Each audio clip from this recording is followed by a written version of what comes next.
La unidad 4 del derecho de las familias va a tratar un tema súper importante que es el régimen patrimonial matrimonial. Ustedes la parte teórica la van a encontrar en el manual, también la van a encontrar algunos datos en el apunte.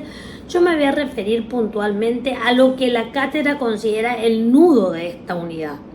En primer lugar, me refiero a las convenciones matrimoniales. En la Argentina teníamos un régimen sumamente limitado, obligatorio, imperativo, y era el régimen que en esa época se llamaba de la sociedad conyugal.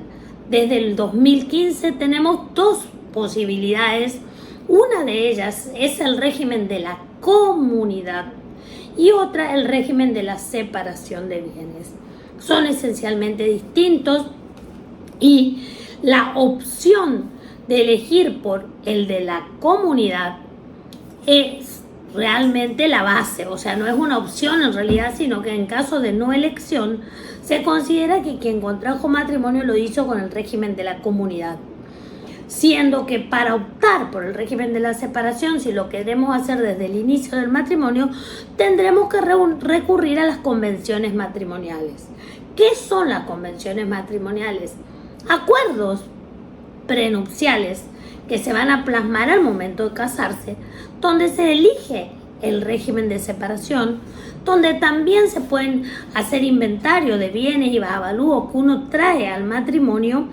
Y si bien esto no es necesario, es conveniente porque va a evitar luego tener que hacer algún tipo de pruebas más contundentes en lo que tenga que ver con la calificación de algunos bienes o incluso también de deudas.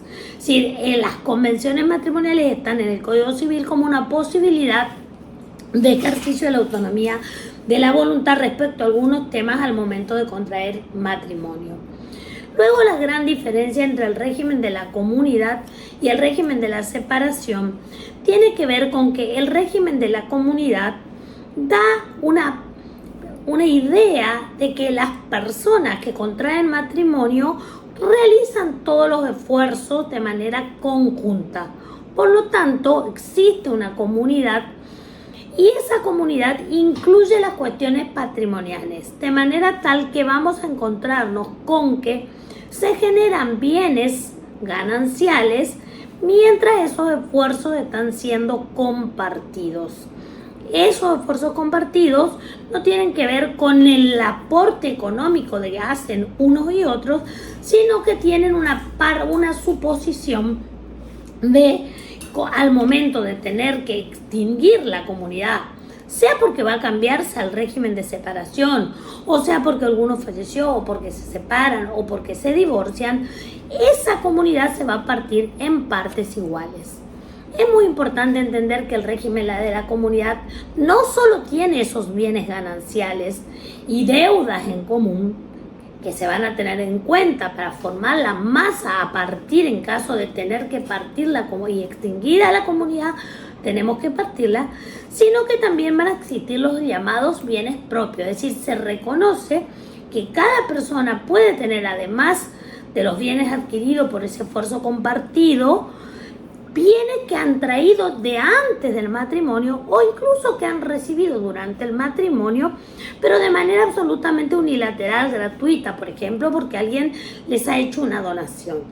El Código Civil y Comercial tiene claramente explicado lo que es el régimen de la comunidad a partir del artículo 463 y cuáles son los bienes propios 464 y los bienes gananciales 465.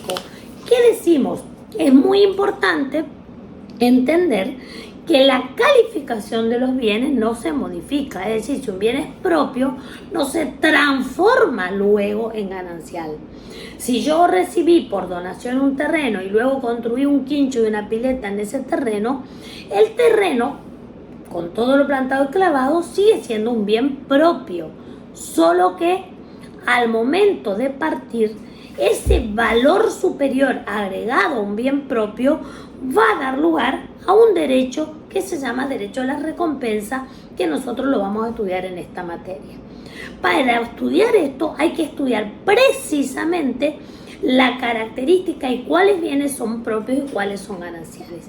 ¿Y qué pasa si por error un bien que es de origen propio, como lo escrituramos recién en el matrimonio, se lo escritura como ganancial?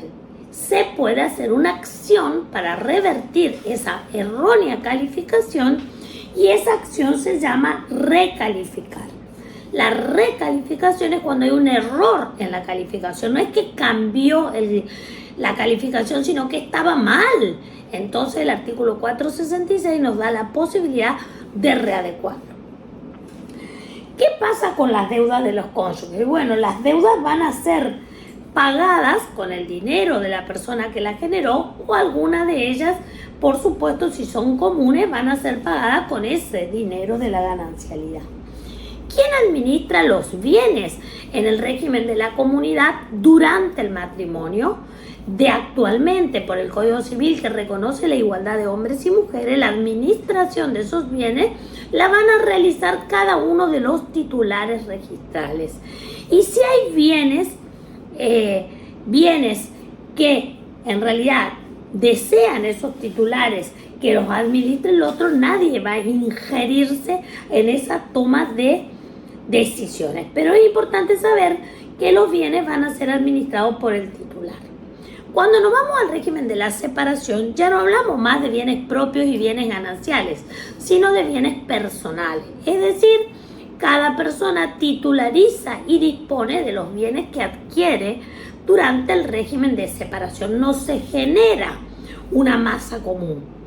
Cuando uno está en el régimen de separación y hay aportaciones compartidas, entonces lo único que tiene que hacer uno es acudir a figuras como el condominio para blanquear esas aportaciones en la manera necesaria. Es muy importante entender por qué la calificación de un bien como propio o ganancial en el régimen de comunidad va a tener consecuencias en el derecho sucesorio, muy importante, y las aprendemos ahora en derecho de las familias. Y también, si estamos en un régimen de separación de bienes, va a ser muy importante porque a la hora de la liquidación y posterior partición no tendríamos bienes que partir porque cada uno conserva los de su titularidad. Pero van a surgir otras figuras para las cuales necesitamos tener mucha claridad con respecto a esta situación. Es muy importante también entender que una cosa es que la comunidad se extinga y se puede extinguir por varias causas, como la muerte comprobada o presunta, la anulación de los matrimonios, en los casos putativos, que son casos muy raros, donde uno tiene buena fe, el otro no, el divorcio, la separación de bienes o la modificación del régimen.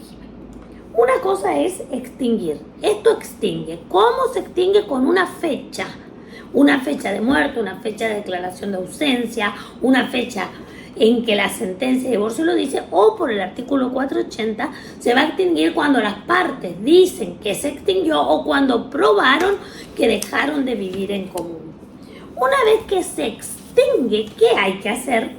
Hay que realmente, a partir de que se define la fecha de extinción de la comunidad, va a venir el proceso que es esa masa que forma lo que llamamos la indivisión comunitaria, se va a ir definiendo realizando cálculos aritméticos donde vamos a colocar los créditos, vamos a colocar los activos, pero también vamos a restar los pasivos.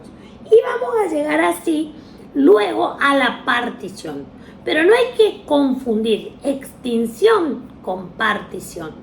¿Qué reglas aplicamos en la partición? Nos manda el derecho de la familia y el derecho sucesorio para decir las personas pueden hacer una partición privada cuando se trata de bienes y están debidamente asesoradas y se ponen de acuerdo en cómo partir. Y si no, los jueces van a tener que partir, en el caso de las comunidades, en base a mitades. Hay muchas cuestiones que hacer desde que la persona se le extinguió la comunidad hasta que lo que no estaba a su nombre pasa a su nombre por una partición, sea privada o sea judicial. Y las muchas cosas que hay que hacer son, en primer lugar, proteger ese patrimonio común. o evitar injerencias arbitrarias si estamos en el régimen de la separación. Porque ojo que en el régimen de separación no tenemos por qué permitir participación de las otras partes. Ahora ustedes me dirán, bueno, entonces en el de la separación de bienes, el titular de la vivienda hace lo que quiere. No, hay disposiciones comunes a los dos regímenes, sea el de separación o el de comunidad, por la cual se protege la vivienda a tal punto que para venderla, aunque sea un bien personal o un bien propio, necesito el asentimiento de la otra o del otro cónyuge. Me parece importante también que ustedes eviten confundir, como dije, lo que es la extinción con la liquidación y partición, que es decir, esto que conforma una masa indivisa se identifica, se le restan las deudas, se hace un cálculo liquidatorio y se parte de manera que la titularidad pase a uno. La gente nos pregunta, por ejemplo, cuando va a plantear su divorcio, se divorció y tenía el auto a su nombre. Dice, ya es mío, porque está a mi nombre. Si estaba en el régimen de la comunidad, no es tuyo, porque figura como un bien ganancial. Entonces, al momento de venderla, vas a necesitar, siendo ganancial y registrable, el asentimiento de la otra persona. Y para eso, nosotros, ¿qué recomendamos? Que las personas se asesoren previamente, porque no es lo mismo ser un titular dominial de bienes registrables casado que ser un titular dominial divorciado con una partición efectuada. Solo allí se concentra en uno la totalidad de la disponibilidad de ese bien. Se trabaja mucho para que los convenios de liquidación y partición de la comunidad sean debidamente asesorados. ¿Por qué? Porque no hay ningún impedimento cuando hay acuerdo para hacer cálculos por los cuales una persona quede con un bien de menor valor, pero porque le interesa lo puede hacer producir, y otra de mayor valor. Y esta cuestión del 50% no siempre es tan fácil, porque hay que probar, por ejemplo, cuando hay sociedades, son las mayores dificultades al momento de hacer particiones, porque hay que ver, incluso en casos de sociedades que han sido sociedades, acciones o cuotas propias, pero que los frutos son de la comunidad o son gananciales y requieren cálculos muy específicos. Este tema es complejo, estudien muy bien el Código Civil y Comercial, porque una vez que tengan esa base van a poder ir comprendiendo. Luego en las clases de apoyo también les vamos a hacer diferenciar, así como hay que diferenciar la extinción de la liquidación y partición, también hay que diferenciar lo que es la recompensa, que son los créditos que una persona tiene contra la comunidad o la comunidad contra una persona miembro del matrimonio, y que deben ser tenidos en cuenta en la etapa liquidatoria.